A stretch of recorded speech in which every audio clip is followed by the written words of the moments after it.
قال امیر المومنین علیہ الصلوۃ والسلام لمیثم اذا دعاک دئی بنی امیہ عبید اللہ ابن زیاد الی براءۃ منی۔ اس وقت ہم جناب میثم تمار علیہ الصلوۃ والسلام کے روضہ مقدس پر ہیں، اور جناب میثم تمار علیہ الصلوۃ والسلام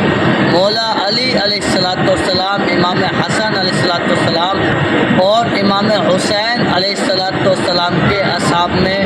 شمار ہوتے ہیں۔ جناب میثم تمار علیہ الصلوۃ والسلام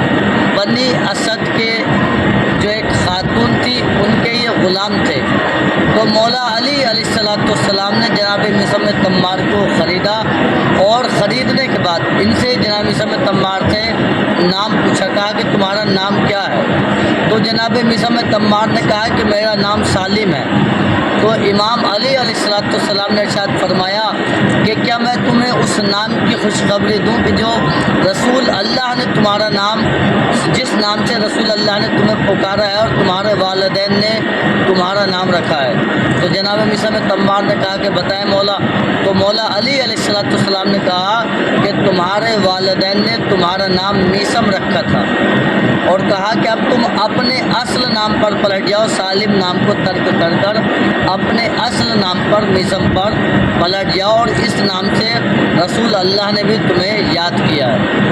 تو جناب میثم اپنے سالم نام سے میثم نام پر پلٹ گئے، اور آپ نے پھر اپنے آپ کو میثم کہلوانا شروع کیا۔ اور آخر میں جناب میثم تمار، یہ جو لفظ تمار ہے اس کا مطلب عربی زبان میں کھجور ہوتا ہے۔ تمار کہتے ہیں کھجور بیچنے والے ہوتے ہیں۔ جناب میثم تمار علیہ السلام کو تمار اس لیے کہا گیا چونکہ آپ کھجوریں بیچا کرتے تھے، اور مولا علی علیہ الصلوۃ والسلام نے بعض اوقات آپ کو اگر کہیں کام سے بھیج دیا تو مولا علی علیہ الصلوۃ والسلام نے جناب میثم تمار کی کھجوروں کو بیچا ہے۔ جناب میثم تمار علیہ الصلوۃ والسلام وہ شخصیت ہے کہ جس کے بارے میں امام علی علیہ الصلوۃ والسلام نے فرمایا کہ اے میثم، اگر بنی امیہ کا عبید اللہ ابن زیاد ملعون اگر مجھ سے اظہار برات کرنے کے لیے تمہیں دعوت دے تو تم کیا کرو گے؟ اس حدیث میں ایک ٹکڑا آیا ہے عزت دا دئی، لفظ دئی دال عین، یہ عربی گرامر میں لغت میں اس انسان کو کہتے ہیں کہ جو ہو کسی کا اور منسوب کسی اور کی طرف ہو، یعنی جو حرامی و حلال طریقے سے پیدا نہ ہوا ہو۔ تو امام علی علیہ السلام نے بتایا اس حدیث کے ٹکڑے میں کہ تمہیں قتل کرنے والا دئی ہوگا، یعنی حلال زادہ نہیں ہوگا۔ تو کہا کہ اگر بنی امیہ کا جو عبید اللہ بن زیاد اگر مجھ سے اظہار برات کرنے کے لیے تمہیں بلائے تو تم کیا کرو گے؟ تو جناب میثم تمار کہتے ہیں کہ ہرگز میں آپ سے اظہار برات نہیں کروں گا۔ تو امام علیہ السلام نے کہا کہ اگر تمہیں وہ پھانسی پر لٹکا دے اور تمہیں قتل کر دے تو جناب میثم تمار علیہ السلام کہتے ہیں کہ میں اللہ کی راہ میں صبر کروں گا، اور یہ بہت کم صبر ہوگا۔ تو جب امام علی علیہ السلام نے میثم تمار سے یہ سنا تو آپ نے فرمایا اذن تکون معی فی درجتی،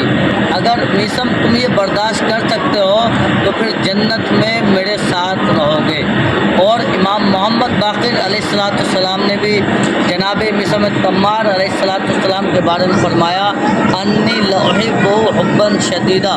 کہ ہم جناب میثم تمار علیہ السلام سے بہت زیادہ شدید محبت کرتے ہیں۔ اور جناب میثم تمار علیہ السلام وہ ہیں کہ جن کو امام علی علیہ السلام نے علم منایا اور علم بلایا کی تعلیم دی، اور جب آپ سن 60 ہجری میں عمرہ کر کر آ رہے تھے تو یزید ملعون نے عبید اللہ بن زیاد کو کہا کہ تم جناب میثم تمار علیہ السلام کو گرفتار کر لو، چونکہ وہ مولا علی علیہ السلام سے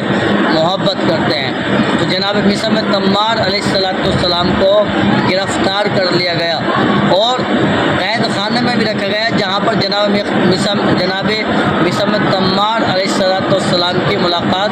جناب مختار سے ہوئی تھی، اور جناب مختار کے بارے میں جناب میثم نے کہا تھا کہ تم بہت جلد آزاد ہونے والے ہو۔ اور جناب میثم تمار علیہ السلام کو بلایا گیا اور کہا گیا تم علی سے لا تعلقی کا اظہار کرو، علی سے کہہ دو کہ میرا کوئی تعلق نہیں ہے۔ تو میثم تمار علیہ السلام نے منع کر دیا، جس کے باوجود جناب میثم تمار کی سب سے بڑی جو خاصیت وہ یہ ہے کہ امام علی علیہ السلام نے جناب میثم سے کہا تھا کہ میثم تمہیں اس کھجور کے درخت پر پھانسی دے دی جائے گی اور آپ کی زبان کو کاٹ دیا جائے گا۔ اور یہ امام علی علیہ السلام کی محبت میں جناب میثم تمار اتنے غرق تھے تاکہ یہ پیشن گوئی امام کی حتماً پوری ہو کہ جس درخت کی امام علی علیہ السلام نے نشاندہی کی تھی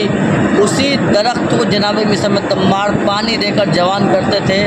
اور اسی کے نیچے آپ جو ہے نماز ادا کیا کرتے تھے۔ تو جناب میثم تمار سے جب کہا کہ علی سے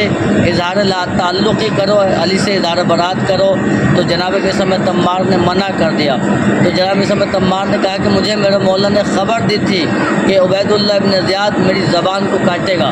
تو اس نے کہا تھا کہ تیرے مولا نے تجھے خبر دی تھی کہ تیری زبان کو کاٹے گا، تو میں یہ تیرے مولا کی پیشن گوئی کو جھوٹا کرتا ہوں اور میں تیرے ہاتھ پاؤں کاٹ دیتا ہوں اور دارالامارہ پہ لٹکا دیتا ہوں۔ تو جیسے جناب میثم تمار علیہ السلام کو دارالامارہ پہ لٹکایا گیا تو جناب میثم تمار علی علیہ السلام کی جناب میثم تمار نے امام علی علیہ السلام کی فضیلتوں کو اور بنی ہاشم کی فضیلتوں کو بیان کرنا شروع کیا اور بنی امیہ کے جو فتنے تھے اس سے لوگوں کو آگاہ کرنا شروع کیا۔ تو بنی امیہ کے لوگوں نے جب دیکھا کہ امام علی کی فضیلت بیان ہو رہی ہے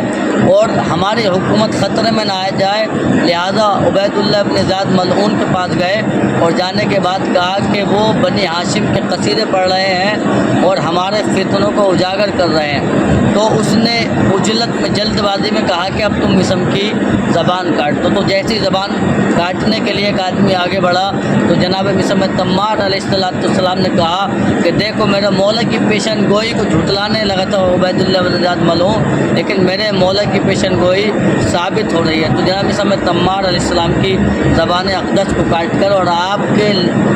فم پر یعنی آپ کی جو ہونٹ تھے ان پر لجام باندھی گئی اور آپ کو کھجور کے پیڑ پر جو ہے وہ پھانسی دے دی گئی۔ تو جناب میثم تمار علیہ السلام عشق اہل بیت علیہ السلام میں جان دینا تو آپ نے گوارہ کیا، مگر امام علی سے اور اہل بیت علیہ السلام سے الگ ہونا گوارہ نہیں کیا۔ تو یہ جناب میثم تمار علیہ السلام کی فضیلت ہے، جس کے بارے میں ایک شاعر خود بہت عمدہ شعر کہتا ہوا نظر آتا ہے کہ تجارت یہ تم کو مبارک ہو میثم، کھجوریں تمہاری علی بیچتے ہیں۔